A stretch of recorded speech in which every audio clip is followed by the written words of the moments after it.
Welcome to Inside Boxing Daily on the Grueling Truth Sports Network. Inside Boxing Daily is brought to you by MyBookie.ag. If you want to bet on the fights tomorrow night, make sure you go to MyBookie.ag. Go through it by clicking on the banner at the top of the GruelingTruth.net page, and you will get up to a $1,000 cash bonus on your first deposit. Also, if you don't click on that, you can go put in the promo code TGT50 to get the $1,000 free cash bonus. Also, we are brought to you by the Sheridan Report, which can be heard daily, Monday through Friday at 2 o'clock Eastern Time, where we will give you all of the inside scoop on anything you want to bet on. You go over to mybookie.ag, you make a little bit of money. Also, the Retired Boxers Foundation with Jackie Richardson and Alex Ramos. Make sure you check those guys out on Facebook. I am your co-host for Inside Boxing Daily. I think I just said for Jeremiah. Mike Goodpaster. Right now, I'd like to welcome in my co-host, Jeremiah Preisser. Good evening, everyone. Hey, I'm excited to be on, man. Always excited to be on. Let's talk some boxing. All right, and we actually have some fights to talk about that happened earlier today over to UK. And we're going to start off with Daniel Dubois. Unbeaten Daniel Dubois, 10-0, 9 knockouts, made quick work of 6'7", former quote-unquote world title challenger Razvan Kujanu, and stopping him in the second round on Friday night to win the vacant WBA European heavyweight title. And the lineage of that goes back, I think, to the Flintstones.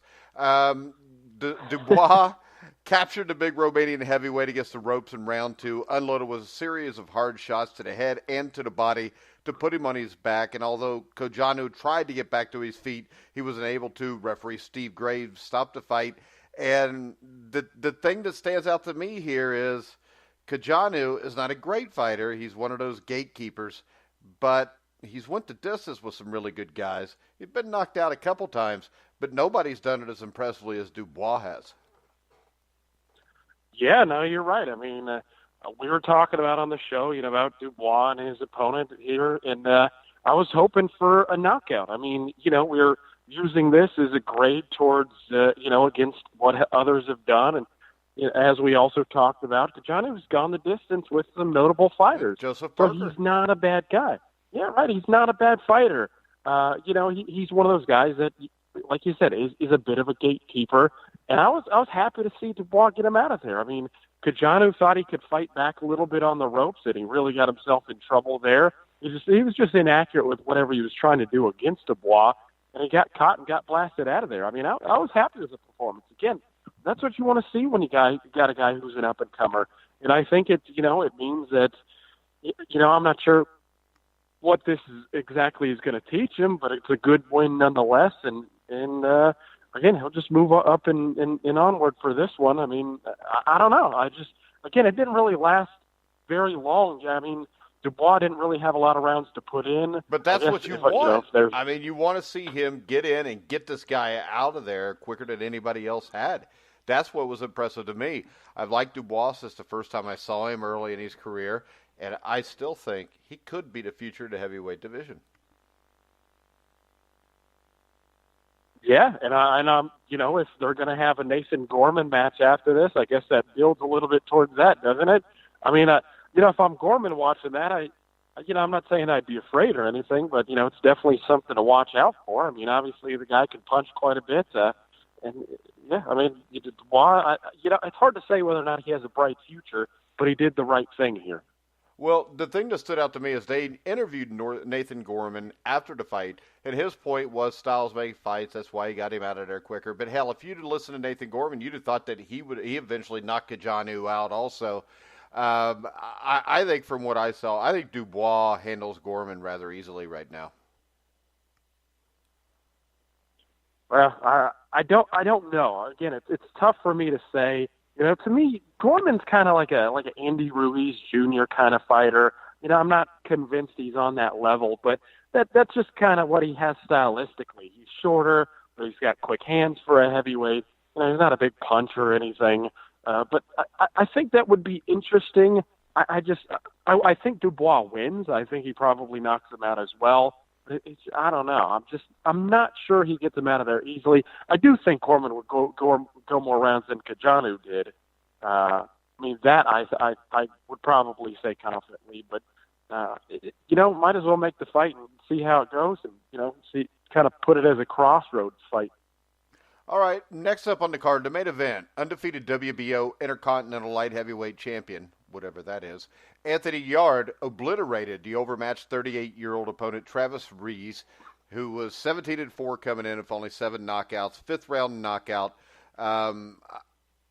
I don't think that Yarde necessarily looked impressive until he got the American hurt with a left hook in the 5th round. I think that Reeves was a step up in competition for Yarde. When I watch Yarde, I don't see a guy that I think can hang with the guys that are at the top of the light heavyweight division still. But I think there was progress if you watch him in this fight. Whereas the last 2 years, when I watched him, he always looked the same. I thought he did look a little bit better today, but it still doesn't change my opinion, Jeremiah. I don't think he's ever going to be able to run with the big dogs at the light heavyweight division. Yeah, I think he lacks a certain amount of nuance to do so. I mean, Yarde, he's got a lot going for him. I mean, naturally, he's got heavy hands. He's got good hand speed. His feet aren't particularly slow. There's something to like there in terms of the base that he has. But when you look at him compared to, a lot of these Eastern European guys who are all well-schooled, and not only that, they fight in a bigger country where the competition is just a bit more cutthroat. And so it's just, it's the cream rises to the top there, and generally that cream is going to be better than most other countries' cream. So you got to look at guys like Sergey Kovalev, Dmitry Bivol, Beterbiev, although I think a little less than Beterbiev. I think Marcus Brown kicks his ass too.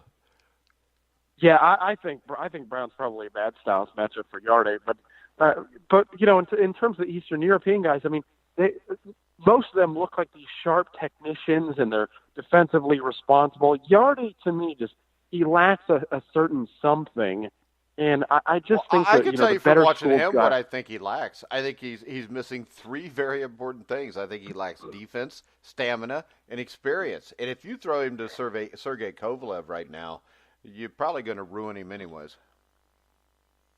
Yeah, so I don't, and it's always hard to say what, promoters are exactly trying to do with that stuff. I mean, it may be that they see that Yarde's peak is not that high, or it's not high enough to ever get to that point. So, maybe they are afraid he gets knocked off, at fringe world level or something. So they try to stick him in with Kovalev earlier, sooner rather than later. Or, maybe they will try to build more towards it and hope that he gets, his quote unquote mandatory shot. And of course, we've got to understand, we talk about the political alliances all the time on this show.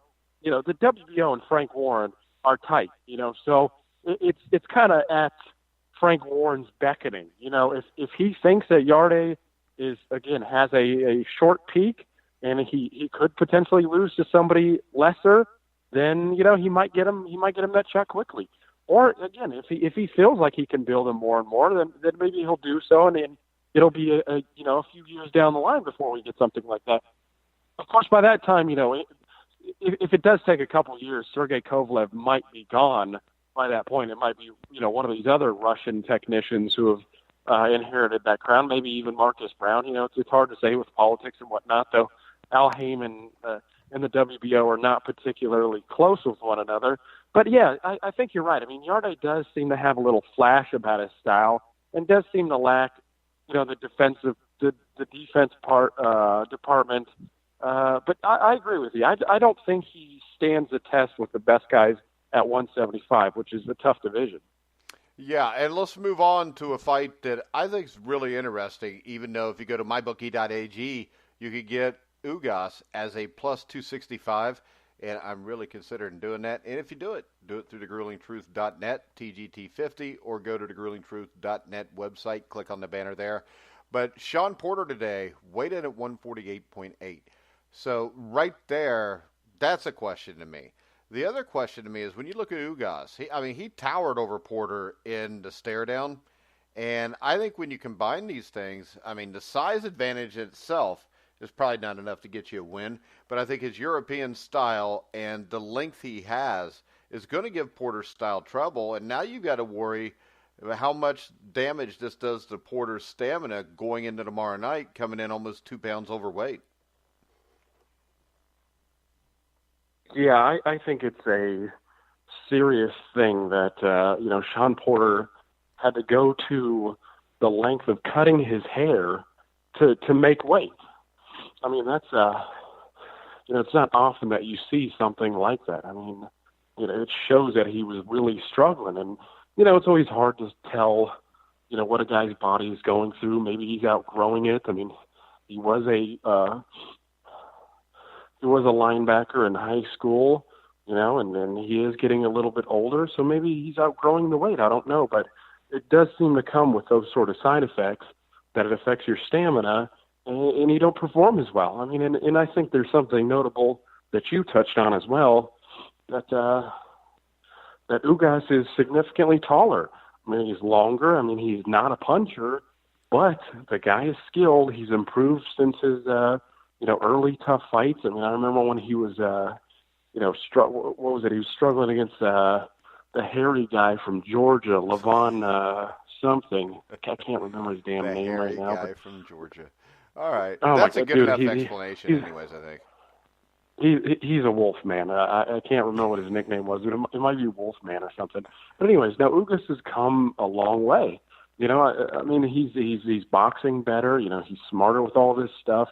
He did have a good amateur background too. This is a guy who knows his way around the ring, and if he can stay sharp and maybe, implement a game plan, where he uses his length effectively and somehow keeps Porter on the end of his punches, the guy has a shot.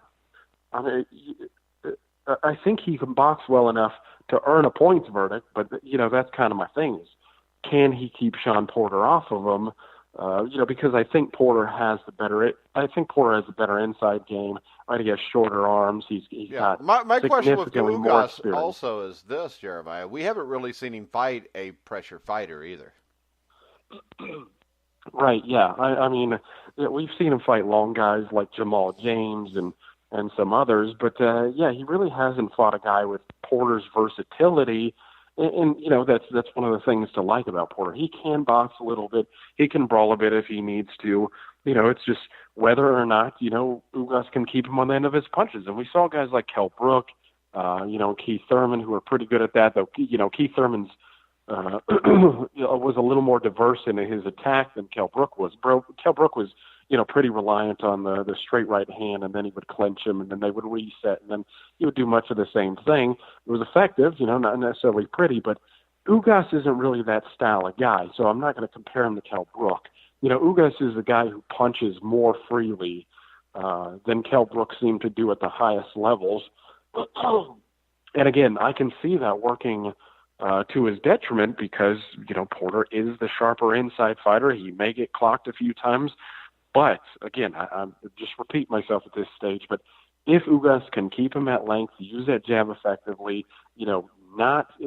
oftentimes you want to see a guy throw punches in combination, but Ugas is a guy who's he's got to kind of boil it down, keep it simple, and, again, do what he can to stay at length. All right, and of course, Keith Thurman said that he's going to be there to go into ring and challenge whoever wins. And the thing that blew my mind is I'm watching him on an interview last night, and he's talking about how he doesn't really recognize Porter as the champion because really he's the champion. It's his fault he's not the champion. He took a couple years off. So I want to know this. If you're Keith Thurman, why are you challenging a man that he already beat Porter, right? Right, yeah, you already beat him. Okay, so clear enough. So why isn't he sitting ringside of Spencer Garcia and jumping in the ring and telling the winner of that fight he wants them if he's the true welterweight champion? Yeah, no, that's a great question. I mean, why isn't he? I mean, it seems like, I honestly think that Heyman is controlling a lot of this stuff behind the scenes, and the reason I say that is because. So when Thurman was stripped of his WBC belt, Shawn Porter is all of a sudden fighting for the belt. Okay, well, we know that Al Heyman and the WBC have a tight relationship. No surprise there. And it actually shows you that, Al Heyman has a tight relationship with the WBA too, because Thurman was able to keep his trinket after 2 years of inactivity. I mean, I like Thurman's fighting style, but obviously that's a load of bullshit. So here's the thing is I think Heyman is pulling the strings behind the scene and trying to set this up and have some unification fight, and then I think he will probably build towards the Errol Spence fight. And again, the reason I say this is because that's the only unification that's going to happen that can be made easily. Again, we've talked about Terrence Crawford and Errol Spence, and we realize that isn't going to happen in a timely fashion. Even Crawford and Spence don't realize it, and again, that's part of the reason why they should be pushing it to help speed this thing along. But it seems too convenient. So it's already been talked about in the past that Sean Porter and Keith Thurman will fight. If I'm not mistaken, Keith Thurman is like the mandatory for the WBC title or something, right? It's just one of those things that's so obvious that Keith Thurman and Sean Porter are going to fight again that this just doesn't really surprise me. And so to me, it's inevitable. It's what's going to happen, and likely, if Keith Thurman, well, if he looks he looked, rock solid against Riverside Rocky for the most part, but, he did exhibit some defensive flaws and timing issues, that were probably the product of inactivity, but who knows? He may have just, hit a little bit of a wall and he's on the downslide now. But, if Keith Thurman, eventually overcomes Sean Porter again, well, then I think we may get the Spence fight, and, I think we could be fine with that. Even if Porter wins and he gets a Spence fight, I think we can be fine with that. But it just seems like it's all premeditated, and that's the way it's going to go. All right. Real quick, we are going to take a commercial break. For the first time in Inside Boxing Daily history, I think we've got a commercial.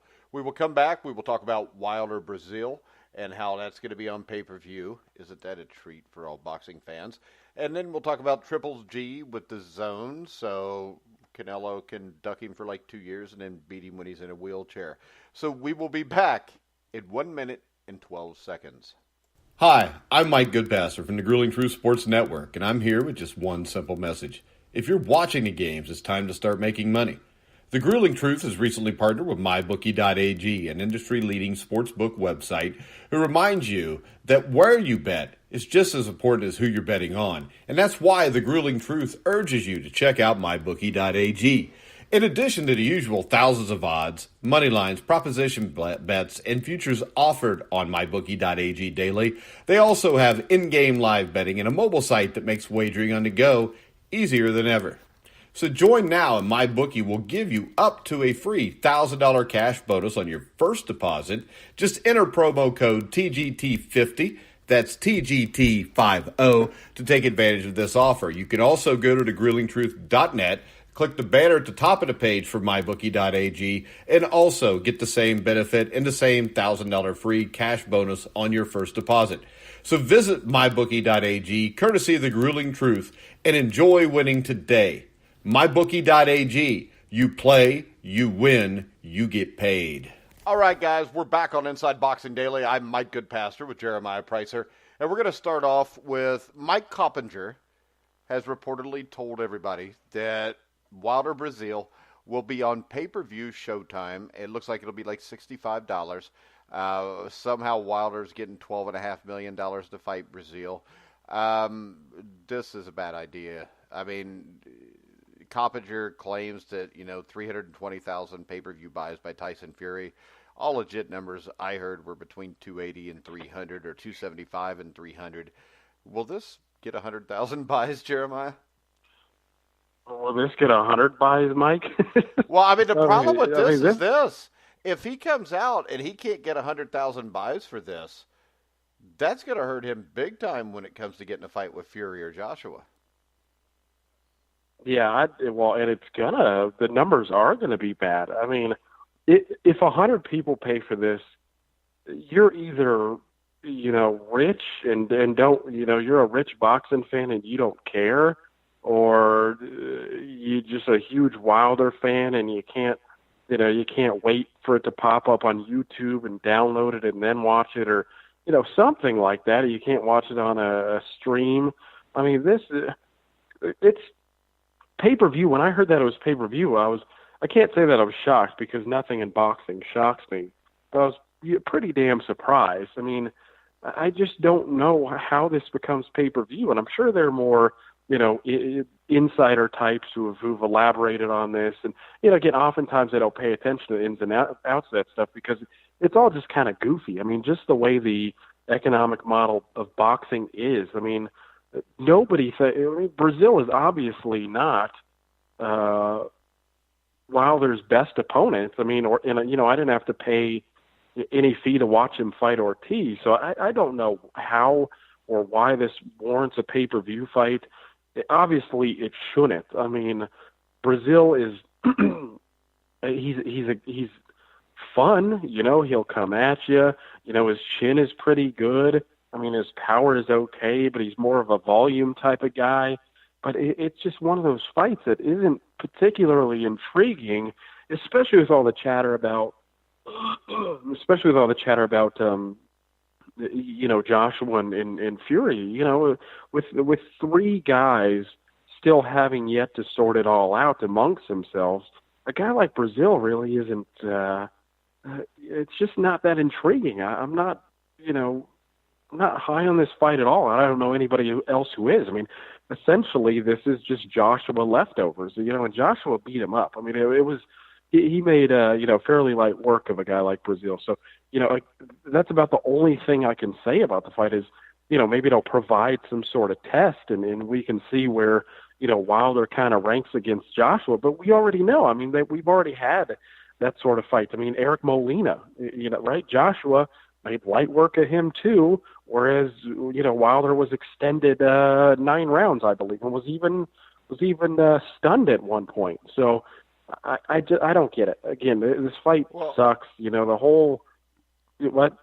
The other concern is this. I don't think it could come at a worse time because you've got, the month after or the month before, Terrence Crawford's fighting Amir Khan on ESPN pay-per-view. That's a fight that is not pay-per-view worthy, that fans are going to be asked to pay $65 for also. I can't imagine people wanting to pay it for both of them. And let's face it, Terrence Crawford's a bigger draw. If you're going to cough up $65 for one or the other, you're probably going to do it for Terrence Crawford.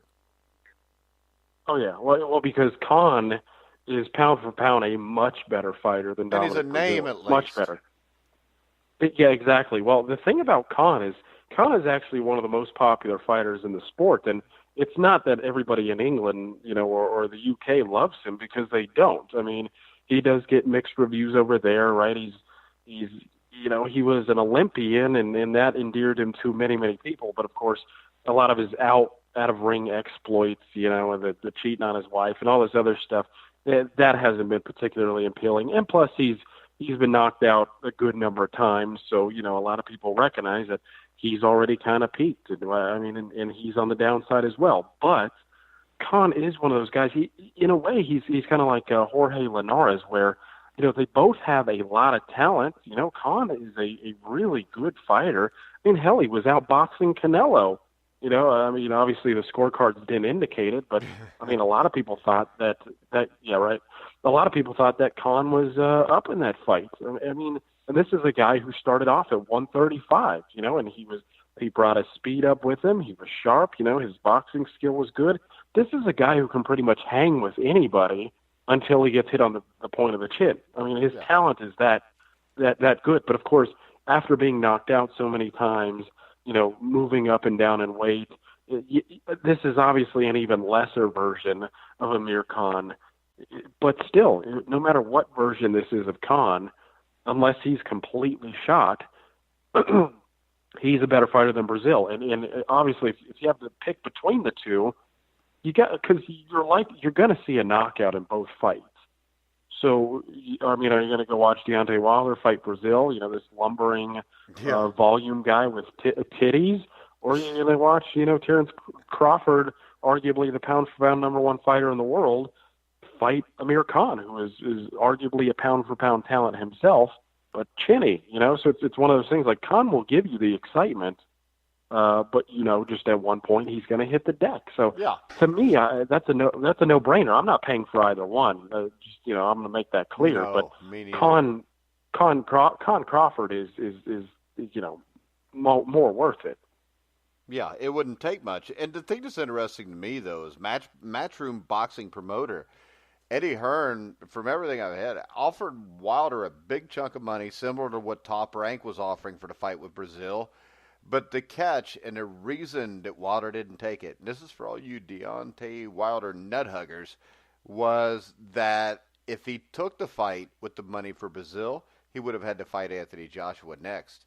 And he didn't want to do that. I just figured I'd bring that up. Yeah, well, but I don't know if you've seen in the news that apparently Deontay Wilder was in talks with, who was it, DAZN. Yeah, I think that's bullshit. I don't think he is. Yeah, well, I don't know. I mean, I heard that Shelley Finkel had arranged a meeting to meet with, I believe it's John Skipper of DAZN. So I don't know. I don't know the ins and outs. If things are being serious. I don't know. I mean, nothing again surprises me anymore. And it would be kind of funny if Deontay Wilder was like, okay, well, Fury's going to go to ESPN. I'm going to go to DAZN. But of course, the people at Showtime, guys like Espinoza, are probably thinking to themselves like, what the hell's going on here? We were backing you, and then you're going to go somewhere else. I don't know. But if Wilder did sign with DAZN, then of course that would mean that he's that much closer to fighting Anthony Joshua. Yeah, but wait a second. Wait a second. Wouldn't that mean that he's ducking Tyson Fury? Well, I mean, in some people's eyes, I don't think anybody's ducking anybody in this. No. In this whole thing, but it just seems like there's just so much posturing that's going on. A lot of roundabout ways of just getting to the fights themselves, and again, it just all seems for show to me. I mean, so I'll bring this up later, but we're going to talk about a heavyweight fight. That's a classic, and you didn't see half the drama with these two guys that you did, with all of this stuff. These guys, I'm signing with DAZN or Showtime or ESPN. I don't really care, man. Just make the damn fights. Yeah, and now we've got next up, Gennady Golovkin is now with DAZN, signed a 3-year, 6-fight deal. I guarantee you that's not if he loses, because who would give him a 3-year, 6-fight deal? But now you get the possibility of a lot of intriguing matchups. What do you think happens for Golovkin here? Because you got guys like Demetrius Andrade, you got the winner of Canelo and Jacobs, Jaime Munguia possibly. I don't think they'll put him in against Munguia because I think they want to feed him to Canelo. So when you look at it, I think there's a lot of ways he could go here. I mean, they could give him a soft touch like David Lemieux. What do you think he does here? Yeah, I don't know. I mean, I don't think he'd rematch Lemieux here. I think you're probably going to get somebody on Vanes Martirosyan's level, or more closer to that, because I think like Keith Idec from Boxing Scene was saying, I think it was today or yesterday, you're just not going to risk a potential third fight with Alvarez, and that's why you saw Golovkin fight Vanes Martirosyan before the second fight, because again, nobody in the sport. I've heard Golovkin get some flack for not taking the Derevyanchenko fight, and I would have liked to have seen him fight Derevyanchenko. I think that'd have been an interesting fight, but with so many other things, when you're on the plus side of 35 as an aggressor, obviously you got to pick your spots better. Typically guys of Golovkin's ilk are, they're already either out of the sport or they're just kind of past their prime collecting paydays. Well, with Golovkin, he's weighing his options here. I mean, the guy's done well for himself recently, and I just don't think, like so many other times, they're not going to put him in serious jeopardy. They'll probably give him somebody like Vanes Martirosyan, maybe a little bit better. Again, you got to be a little cautious at this point. Then maybe you'll get the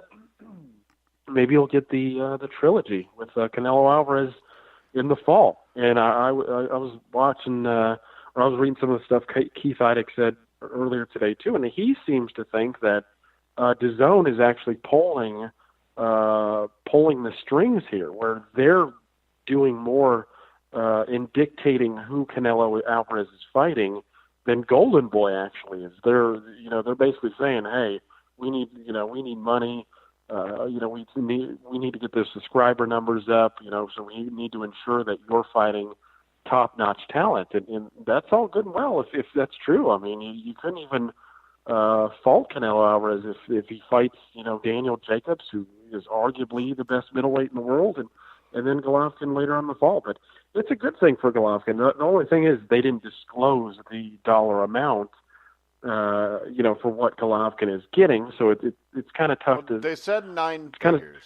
I don't know how many zeros. I don't know how much that is. I've never seen more than like 3 figures, but.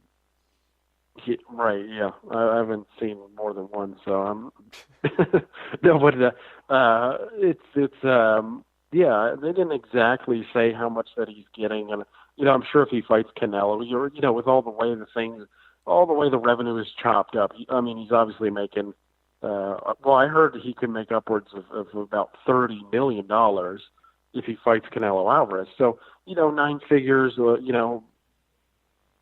Whatever that may be, $5+ million probably to fight some lower level opponent, and then the big fight against Canelo Alvarez. Then of course, again, I think Golovkin is past it at this stage. I don't think he will win the third fight with Canelo Alvarez. So, granted, he doesn't take a beating in that fight. Yeah, where do you go? Because I think ultimately Canelo Alvarez is going to want to unify all the trinkets. So I think Demetrius Andrade is probably on his radar. And so, who does that leave Golovkin? It's tough to say. Like you said, Munguia is going to be on the radar too. So I think Canelo is going to get the cream of the crop there, or he's going to get the pickings because he's the golden boy. So it's hard to see where Golovkin actually goes. I mean, I think there's potential maybe that he fights Daniel Jacobs again. I mean, that's a possibility. Yeah. And they say he's going to fight June 8th or 16th, which I think would make the September date tough to do unless it's somebody like a Martirosyan again, or even less than Martirosyan. And I would think, Canelo, with his age, would want one fight before that instead of going an entire year without fighting. But let's transition here, because you talked about this. Let's talk about fighters that wanted to fight. What do you got for on this day, which I think is pretty obvious, on March the 8th? Yeah. I mean, if you're not aware of this date, just go do some history or some soul searching. Go to an island, meditate for a while, and it's just, this is an obvious thing. I mean, you had Muhammad Ali versus Joe Frazier in March 8th. Okay, this was the first fight. This was the fight of the century. You had an Ali who was coming back, but had some tough fights on the way. You had Frazier, who was the heavyweight champion. Of course, when you're dealing with the lineage here, it was kind of seen as Muhammad Ali had given it up because he had retired. He didn't give it up; it was taken from him. Right. Well, but he did retire, right? So he didn't have a choice. They retired him. Right. They stripped him of his boxing license in all 50 states. Yeah, exactly. And so, with the retirement, Joe Frazier ended up picking up and starting a new line. But of course, with this fight, the feeling was like, okay, well, we'll see, right? So is it one of those things that Ali is still clearly the man, or is Joe Frazier justified in being crowned the new champion? And to a lot of people's joy, Frazier did end up winning this fight, and it was a great fight. I mean, this was the closest they were, in terms of all three of their fights, this was the closest they were to their primes. And, this is just a great fight. I mean, my dad was a Joe Frazier fan. He didn't like Ali's cockiness. I know a lot of people didn't, and, so a lot of people still don't, but he kind of transcended the sport. So some people have gotten over that. But, I was just impressed. I mean, it's hard not to be impressed with the Joe Frazier of that fight. I mean, he was fantastic. I mean, a lot of people don't realize how difficult it is to be in a guy's wheelhouse for 15 rounds and make him miss as much as he did Ali. I mean, and he got caught with a good number of punches, mind you. But I still think this fight ruined Joe Frazier. I don't think he was ever the same after it. Yeah, I mean, I haven't heard that position taken before. I mean, well, maybe you can elaborate it on. When was Joe Frazier impressive after that? I mean, they bring him out against Ron Standard, Terry Daniels. George Foreman destroys him in 2 rounds. Ali beats him fairly easily in the second fight over 12 rounds. Frazier did beat Quarry a second time, but that was a Quarry that was shot. And I think when you watched them, what you never saw again was the speed that Joe Frazier had. And I think a lot of people missed that. If you watch that first fight, there's a documentary called The Fighters. And I'll send it to you. I got a buddy that's going to make a copy of it. But it's hard to find this. But it was, I don't know if you've ever seen it, but it is the fight with cameras ringside and with the microphones in each corner, and you can hear these guys hitting each other. And this is not fake, made-up Cinderella Man or Rocky movie noise. These guys, it sounded like they were hitting each other with baseball bats for 45 minutes. And Ali went down once, but other than that, these guys just beat the hell out of each other. And I think it took a lot out of Ali also. And we talked about, guys that want to fight. Ali-Frazier, Ali went to Frazier and said, let's fight. They got the money and they fought. And the other thing is, October of 1970, he comes back after a 3-year layoff to beat Jerry Quarry, and he beat him handily, a 3rd-round knockout. This is the same Jerry Quarry that in 1969, for 7 rounds, gave Joe Frazier all he could handle. Quarry was a tough son of a bitch. You put Jerry Quarry today, he kicks everybody's ass.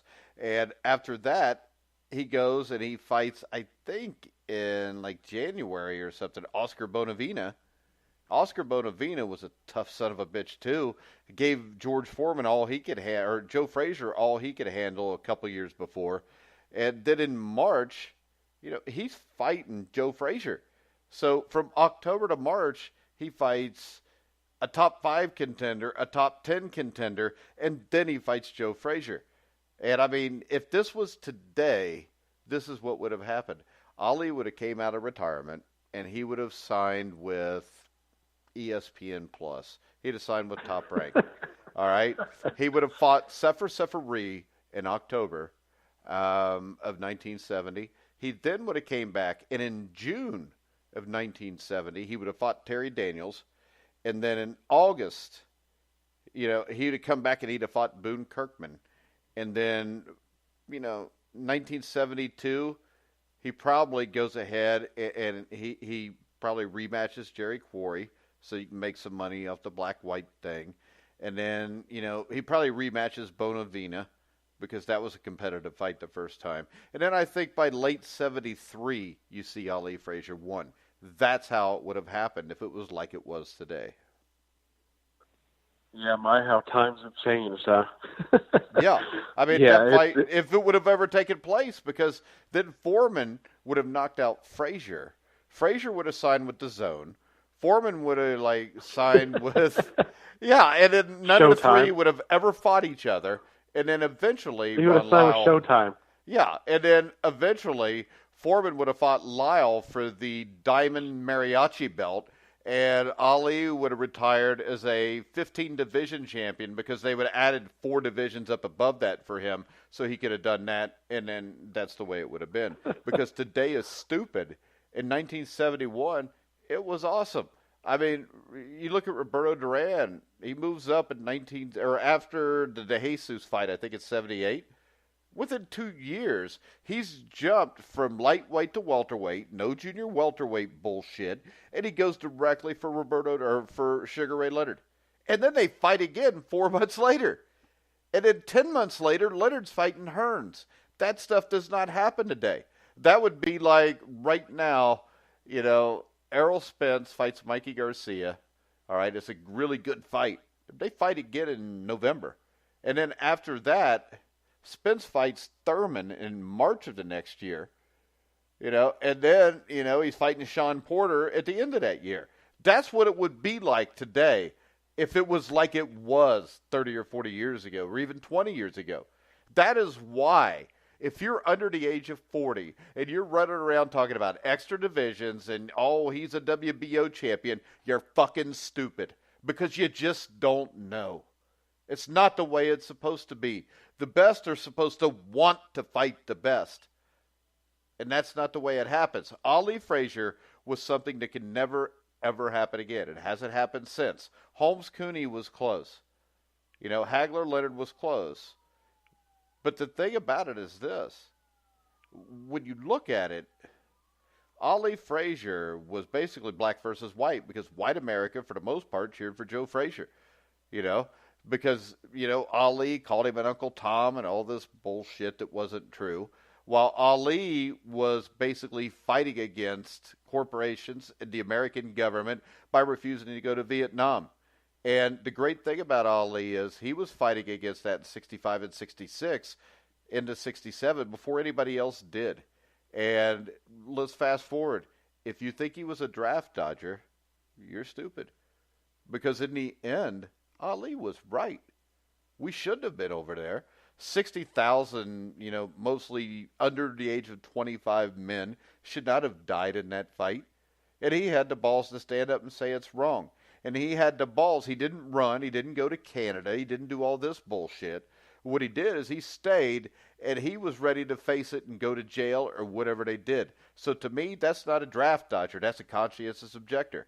And the political climate of those times, I don't think you could ever have again. Like, to me, outside of the 1980 Olympic hockey games, the three most significantly cultural experience in sports history in this country were all boxing matches. It was Jeffries-Johnson in 1910, and it was Louis Schmeling in 1938, Ali-Frazier in 1971, because all three of those political climates, like 1910, black versus white, a lot different than Holmes-Cooney. It was black people cheering for black people, white for whites.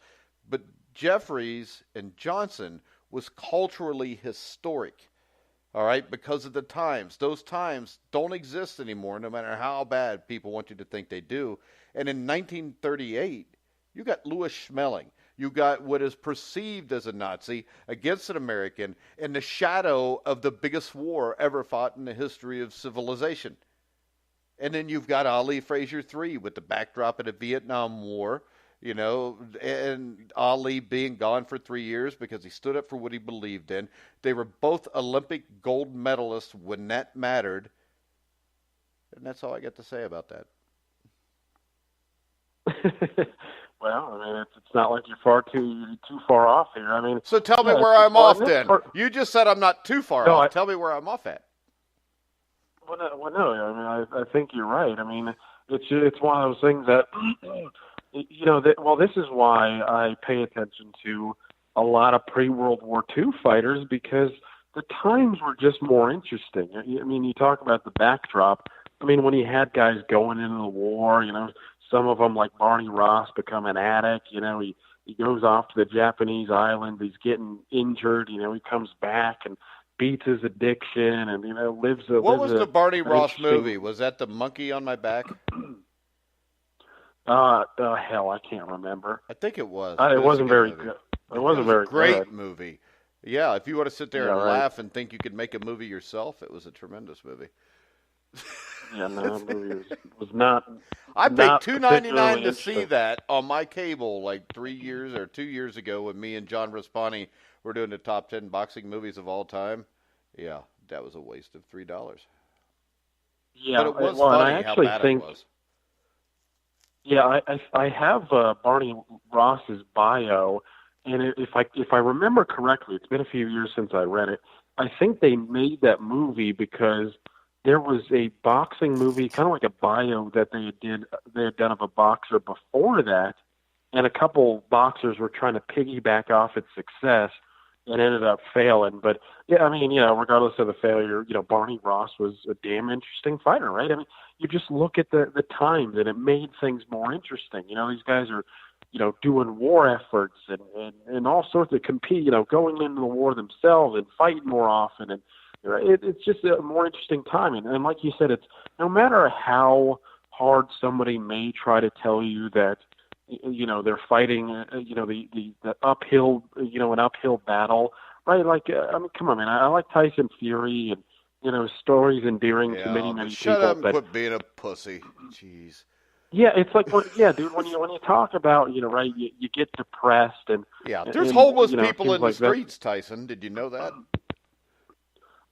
Well, and that's my thing is, it's again, I'm not trying to discount, anybody and everybody who suffered from depression, but a lot of this is a modern phenomenon. This, I get anxious in social circles and I'm depressed and whatnot. I mean, people back then didn't have time to be depressed. They were on waking up at dawn and, baling hay and, right. I mean, like a guy like Jim Jeffries was on his farm and, tending to his animals and whatnot. A lot of these people didn't have time to just kind of sit around and not socialize and, then complain about it.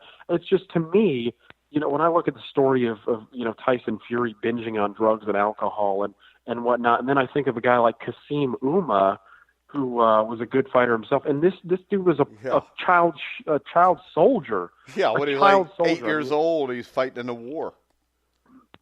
Yeah, they're throwing an AK-47 in his hands, and they're like, "Hey, go kill that guy." And he's like, "Well, why am I doing that?" I mean, it's just, to me, I mean, you still get really interesting stories like that from time to time, but a lot of these modern guys, and that's part of the reason why they're not as tough as they used to be. I mean, they don't come from times that are. When I think about this, when I grew up in the 60s and 70s, and I do Survive and Advance with Steve Risley, who's listening, who said I didn't care that he was listening or not, but we've talked about this a little bit before. There were cultural icons that were bigger than life back then. You had Elvis Presley, Muhammad Ali. As crazy as it sounds, Evel Knievel. If you were a kid, Evel Knievel was the man. But you do not, and you have not had athletes that were like that have had the impact that they had on society, whether it be good or bad or perceived good or bad. You haven't had that in forever. You look at movie stars back then, and I think that all comes back to this. Everything is on TV, all your warts and all. There's nothing mythical about anything anymore because you know everything. With reality TV, you got Big Brother, the Kardashians, all that crazy shit. And there's nothing anymore you don't know about these guys. Where in the past, like Babe Ruth was a mythical figure. So was Jack Dempsey, because you only knew what the writers gave you, and those writers were his friends, and they weren't going to make him look bad, if you know what I mean. Nobody knew Elvis Presley had issues until he died on a toilet eating a fried banana sandwich or whatever the hell it was. Evel Knievel got arrested multiple times, but it wasn't plastered all over the news because these people were lifted up as being something great, and maybe that's not right. But you know what? Sometimes people need something to believe in because their lives suck sometimes. And we don't have that anymore. We look at the big boxers today. Canelo Alvarez, we know everything's controlled for him. Deontay Wilder is a freaking idiot. Tyson Fury feels bad for himself because he's got a lot of money, so he's got to do some blow and act like an idiot. And the thing is this, back in the day, if Tyson Fury would have acted like this in 1945, they'd have said, oh, Tyson's just taking a 2-year vacation. And then he comes back and nobody says anything. And I think everything is out there so much that there's no mystery to anything. You see everybody's warts. Everybody's out there. Pete Rose was a scumbag in 1970, just like he was in 1989. But when you got to 1989, everybody like a vulture tore him apart. In the 70s, all these guys wanted to be his buddies, so they were doing what he was doing. So they left him alone. And that's why sports aren't as good now as what they were back in the day. There's no mythical figures. Tom Brady wins, but he's not a mythical figure. He's just a winner. I mean, that's the way I look at it. I think that the oversaturation of television, the oversaturation of news, the oversaturation of reporters that want to destroy everybody that they build up has really hurt sports. Well, and I would say that on top of what you're saying, there's also, I think it's hard anymore to become a cultural icon, just because it seems like there's so little to unify the people anymore. I mean, it just seems like we're in a more fractured state than we've ever been. So, to have that sort of a, almost deity-like figure, I mean, that's sort of what you get with some of these guys like Jack Dempsey. They're almost deified, right? Almost like you're going to go carve Mount Rushmore of boxing into the side of some mountain, and you're going to carve his face into it. And Jack Dempsey, surprisingly, didn't seem to get himself in that much trouble. But yeah, there is a certain, mythical level to some of these guys, and again, I think because of the times, there was a bigger cultural aspect to it. I mean, it's like, what do you do now? Like, what are you fighting for? Like, what issue can a fighter grab onto that's really going to, transcend, what other athletes do? It's not there anymore. It's, sure, you can be a boxer and talk about social issues, right? You can talk about the poor or, oppression or whatever it may be, but a lot of that just, it's not hollow, but it just doesn't ring as loudly as it used to be, because things have gotten continuously easier since Jack Dempsey's days. I mean, Jack Dempsey, part of the reason what adds to his folklore is that he was riding on rails as a bum right? He was working on a railroad and riding the rails, right? I mean, and that was a dangerous thing. I mean, people would fall off the train, doing so. They just didn't have enough space for all the guys to be on it. So guys would put themselves in dangerous positions, and some would fall off and die, and Jack Dempsey, right, he would go into bars, and he actually mimicked John L. Sullivan in a way. He would go into bars as not even a full-fledged adult and say, hey, who wants to fucking fight? Hey, I used to do that too, in my defense. I used to go to the Irish Bowl out in Morris Hill, Indiana. I was like 6, and I'd walk out and I'd just kick everybody's ass. well, I mean, there you go. I mean, that's for a biography down the road. But no, that's the thing is, well, and there was a certain, like, when you look at Jack Dempsey's days, and again, this is the reason why, for me, those times are so easy to attach myself to, because there was a certain freedom about it all, right? It's like if Deontay Wilder walks into an Alabama bar and he's like, hey, I'm going to beat people up. He's going to get arrested and go to jail, and they're going to take that real seriously. This isn't, a guy, just trying to scrape. No, if he walks in a bar today in Alabama and tells everybody he's going to beat everybody's ass, somebody's just going to pull a gun out and shoot him anyways. Yeah, right. Yeah. No, you're right. Well, it is. Well, I'm probably sure that a lot of people in that bar in Alabama probably wouldn't know who he is anyways. So they're like, well, this guy's getting a little hostile, So, yeah, he's uppity. Yeah, right. Yeah, but it's just it's a different time. I mean, you look at a guy like Tex Rickard, who was Jack Dempsey's promoter, and this guy was like up in Alaska, working on I think it was mining beforehand, and then he becomes a boxing promoter. I mean, there was just a lot more freedom back then. People didn't take things so seriously. And like you said, everything wasn't publicized. I mean, Jesus, man, if Tom Brady eats a ham sandwich, with a pickle, he would. There's Tom Brady doesn't eat, ham like that because he doesn't eat processed foods. Oh, you're right. Yeah, right. Well, neither do I, by the way. So don't make fun of that. Well, you probably get bloggers, who are like, "Oh my God, it's it's Walmart, it's Walmart ham or something." It's just like everything is just in your face anymore. And like you said, it just ruins the mystique of it all. I mean, again, I don't need to know everything about a guy, because here's the thing, and a lot of people don't seem to want to admit this. Even the people who are blogging about it and writing about it, we're human. We all have skeletons in our closet. We're all prone to doing good and bad. Okay, we're all not saints. And to expect, football players or boxers or anybody in this world to be a saint, it's just not possible. So if Tom Brady, wears a MAGA hat, or Deontay Wilder, fights Charlie Zelenoff in a gym, I'm not gonna.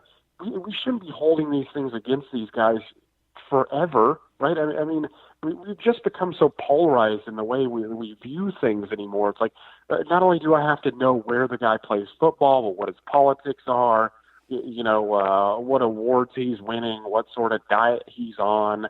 It's just too in depth for me. I mean, it's just too much. It's too much on my plate, and I don't really like it. But the thing about boxers is, part of the problem too is that the sport is not as popular as it used to be. I mean, it's one thing to be Muhammad Ali and be an icon. There are no larger-than-life figures. Floyd Mayweather Jr., to an extent, was a larger-than-life figure. So was Manny Pacquiao, all right, because you had a nation with Pacquiao that followed him. But when you look at it, those guys are fewer and far between now. I mean, hell, if you look at the heavyweight division in the 1970s, you had mythical figures all over the place. Joe Frazier, George Foreman, Muhammad Ali, Larry Holmes at the end of the 70s. There's nobody like that anymore. That's why when, all these nut huggers that love Deontay Wilder because he can knock people out, they don't understand this. I mean, he's supposedly the heavyweight champion of the world, and nobody cares. With Anthony Joshua, a few million Brits care. Tyson Fury, few million gypsies, I guess, care, since he's a gypsy or whatever the hell he is. But overall, most people don't know. The three of those guys could walk in together in a bar in LA, and nobody'd know who they were, probably. They'd just think they were three guys that probably got along really well since they were living in LA, because we know what lives in LA. Well, yeah. Well, honestly, they would probably assume, because of their size, that they're like football players or basketball players or something, right? I mean, they wouldn't be recognizable faces in the U.S., and I guess that's why Fury and Joshua are trying to build their brand here. But this is the thing is, Joshua, as big as he is in the U.K., he's still fighting on DAZN in front of 25,000 subscribers. I mean, this is not, it's not a huge market. I mean, again, these guys are not fighting on free TV, and they don't have the backdrop of cultural issues to bolster their personalities. Again, I think, and I've been over this before, I think if anybody has that chance to do it, I think it's Tyson Fury. Because, again, I think he relates more to the common man than either Wilder or Joshua. Yeah, but right? I don't think he's good enough to pull that off either way. And the other thing is this, very few heavyweights can pull that off without being able to knock people out. And he doesn't knock people out. Yeah, you're right. I mean, you're spot on. It's hard to argue against that. I mean, what he does have is, even if he's not knocking people out, I mean, he's managed to garner a pretty large following, even with his style. And I think you're right. That's always going to be held against him. But he's a very good talker. He's funny. Again, he just comes across as more genuine than the other guys. I'm just saying, if anybody has a chance, I think it's him. Again, because of his appeal to the common man, a lot of people can relate to his ups and downs, and and his kind of like pub culture personality. I mean, there's something there, but it's you don't really have these transcendent figures, and it's guys like Errol Spence. I mean, you talked about Sugar Ray Leonard and Roberto Duran. Okay, you look at Errol Spence, and for a lot of people, this is the anointed one. This is the second coming, right? I mean, this is the guy that Floyd Mayweather has crowned the next big thing, and it's like people don't really give a crap. I mean, in hardcore boxing circles, sure, but with as little as he fights, with as thin as his resume is, he's a calm guy. He just doesn't really have a personality that's in your face. these guys just aren't going to do it, man. It's just not. It's not going to happen. Yeah, and we have a question from somebody who doesn't know how to use punctuation very well. But on Twitter, we got a message. We've got a question from a guy named Steve in L.A. who wants to know if Muhammad Ali is the most important boxer of all time.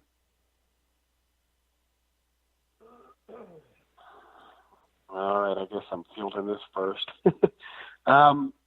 I would think in most people's eyes, I think that he is. I think that, again, when you look at the cultural backdrop and what he's been able to accomplish, I mean, you look at his fighting career even later on. I mean, the guy's meeting with all sorts of politicians. I mean, he's almost an ambassador in the way. And, he compared to anybody else, I think the common person knows him more than they know anybody else. The only person I think is comparable to Muhammad Ali is actually Jack Dempsey. And the reason I say that is because if you look at Jack Dempsey for his time, he was immensely influential. I mean, oh yeah, it was Dempsey and Babe Ruth and Red Grange in the 1920s. Exactly, and boxing was a bigger sport than baseball back then. So here's the extent of this is my take on Jack Dempsey, because I'm pretty familiar with him. I mean, I'm from Colorado, but I also have like 6 of his books or something. Okay, so the thing about Jack Dempsey that I think separates him from the vast majority of boxers to ever do it was he helped, and this is one of his major contributions to the sport, is that in the 20s. He helped bring boxing from a fringe, in many places illegal sport into the mainstream. He gave boxing credibility that nobody else had given it. I mean, go back and read about the old fighters like Bob Fitzsimmons, or just go pick up the James J. Corbett autobiography. And you can see that. Oh, yeah. Corbett was it Corbett and Fitzsimmons that got stopped by the police one time? Yeah, well, I mean, I know there was one of those heavyweight title fights that did. Well, yeah, and so I think John L. Sullivan fought a guy. I think he was like, I can't remember his name right now, but he had a really cool nickname, like he was an assassin or something, But John L. Sullivan fought somebody on I think it was a ferry or like a piece of... Yeah, because it was illegal to fight in the States, but it wasn't illegal like on some shit like that, wasn't it? Well, so if anybody's seen Gangs of New York, I think they took the story of John L. Sullivan fighting this guy and used it in the movie. So if you watch the movie, the cops break up a boxing match, and Leonardo DiCaprio was like, okay, well, boxing is illegal inside the city. Where does the city end? And so the cops, they tell him it doesn't show that. So they basically put him on a float, a thing to float in the river, and they fight on a barge. That's what it was. So they fought on a barge. You look at go look at James J. Corbett's autobiography. Him and Joe Chonsky had a rivalry. They fought, I think, once in the amateurs, and they actually had a street fight. And so the fight that they had to move outside the city. But this was a common thing is before Jack Dempsey, even huge heavyweights. I mean, I'm reading the Bob Fitzsimmons biography right now, and his fight with James Corbett was outlawed in multiple states before it was ever made. I mean, these places would come. You had at the time these people called moralists, and they viewed boxing as immoral and wanted it banned. And a lot of times they got their way. But Jack Dempsey helped bring credibility to the sport. With Jack Dempsey and the Walker Law in 1926, it became mainstream. And not only that, Jack Dempsey was such an interesting figure that there was royalty. And I'm not talking about some of this crap you get nowadays where, you have LeBron James sitting ringside and, Will Smith and, and all these Wyatt other Earp celebrities. Back in the day. I kid you not, if you can find it, I have it in one of my biographies. I can't grab it at the moment. But if you just look at the list of names who attended Jack Dempsey versus Georges Carpentier, it is insane. I'm talking like Rockefellers. I'm talking royal family members. This is like the cream of the crop of society. I think two of Roosevelt's sons were at that boxing match. You don't really get that with any fighter in history.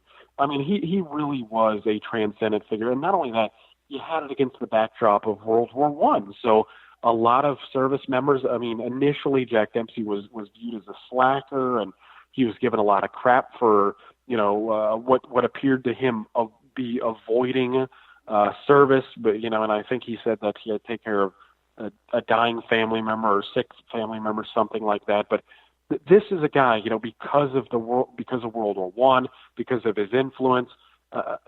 Again, you had guys like Rockefellers attending his boxing matches. I don't think anybody in history has had that sort of attention. And of course, afterwards, it continued to have that appeal. I mean, Tex Rickard made a comment, I think before I can't remember which fight it was, but he's basically telling Jack Dempsey to not knock his opponents out so quickly because a lot of millionaires would be pissed off at him, and Dempsey was like, well, go to hell, but it was but that tells you, I mean, being a millionaire back then, and Rickard already knows that there are a ton of them in the audience, that tells you just what sort of influence that he had. But to me, it's between Dempsey and Ali. I mean, Ali was obviously a transcendent figure, and most people nowadays know him, I mean, worldwide, right? And he had better press than, Dempsey did. So I would probably say it's Ali 1 and Dempsey 2. I would put Joe Louis in there, too. I mean, Joe Louis, white people actually cheered for him because of the Max Schmeling fight. But, yeah, I think there's no doubt it's Ali, Dempsey, and Louis. To me, I think Joe Gans belongs in there, too. Am I nuts for that? Yeah, well, no, and I have Joe Gans' biography too. I got a lot of books on my shelf, but Gans was a damn credible figure, and I don't think he gets enough credit in that regard because you look at the era. Okay, we're talking about the late 1800s and early 1900s, and Gans did not have that much trouble getting a title shot or getting title fights. Where a guy like Jack Johnson, in some ways is viewed as hurting race relationships. Actually, there was a gentleman's agreement after Jack Johnson had been beaten by Jess Willard that, hey, we're not going to give another black guy a shot at the title because of the way he flaunted his white women and this and that.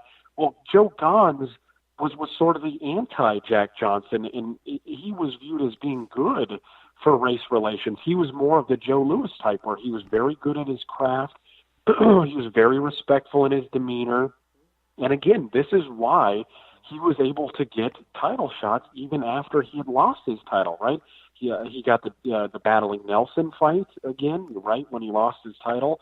So he was viewed as one of those guys who was widely respected in the community, first black guy to own a car in Baltimore, ended up dying of tuberculosis, but he was an influential figure, and in many years after he had died, people were like, hey, that's the greatest lightweight I'd seen. That's who they compared Benny Leonard to.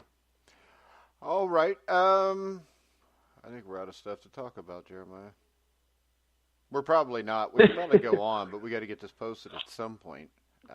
And also, we do.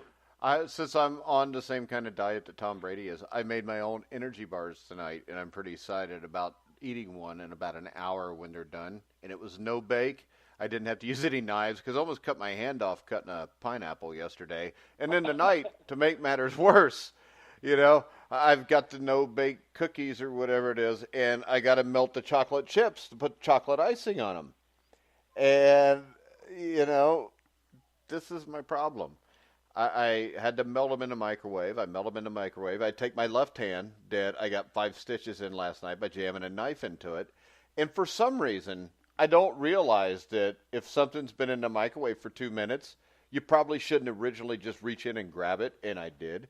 So now the 4 fingers on the end of my hand are, burnt to a crisp. So now I can't do anything with my fingers or the palm of my hand. But luckily, it's on my left hand. I don't know why that's Well, relevant. I just needed to get off my chest at some point. And since there's a couple thousand live listeners, I figured they'd want to hear my story about how stupid I am. And my problem is I fix my own food all the time now, and I'm pretty sure that they tell me that I can live to be like 100 eating food like this. But as many accidents as I have, I'm pretty sure I'll be dead within a year. Yeah, you're bound to bite the bullet at one of these points. But I mean, it's probably best. You might as well just go burn all of your fingers. I mean, to try and just in case you ever get in trouble. I mean, if the cops ever want to fingerprint you, they don't have nothing there. The great thing right now though is this. Last night, I was doing dishes one-handed. This is what I did. It's like 1:25 in the Eastern time at night. And I know my wife's going to be getting home from work, and I hate doing the freaking dishes. So I'm in there, and I got my one hand up in the air, and I'm trying to do dishes one-handed. And she comes home, and she goes, "Oh, honey, I'll do that for you." So now it worked out good. I'm not going to have to do them tonight either because I burnt my fingers now. So now I've got even less than one hand to do the dishes with. So this is going to work out good. My sons have already taken out the trash. They're not going to do the dishes because they're men, and men aren't supposed to do dishes. But but yeah, so it's worked out pretty good. So yeah, I'm maimed and hurt, but I won't have to do as much stuff now, and that's always good, Jeremiah. Yeah, no, I can imagine. I mean, does that work in other aspects of your life too? Like, hey, honey, I don't. I don't have a functioning hand. Can you do something else for me? She's going to say you're right-handed, dude. Shut up. So, but that's all right. I mean, I'll just buy her some beer and we'll go there. It'll be okay. But maybe wait a second. Maybe tomorrow I need to burn or stab myself in my right hand. Then I've got no hands, and that should be the way it works. Well, let's face it. How many guys have been married for like more than 20 years that still get a hand job? I mean, let's just put it out there. If you're married 20 years and you're getting a hand job, your wife hates you.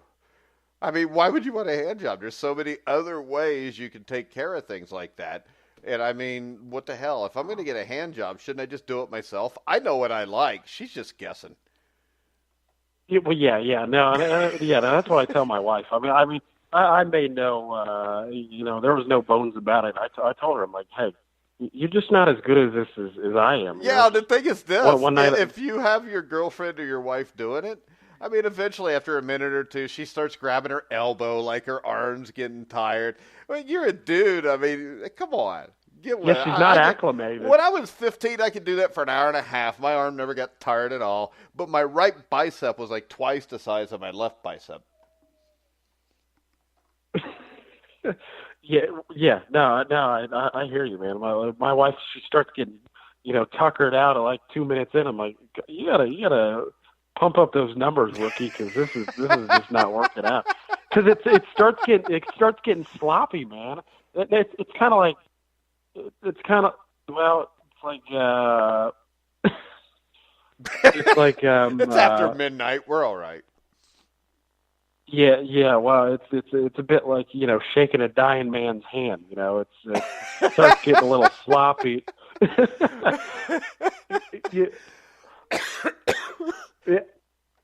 Shaking a dying man's it's just not the same.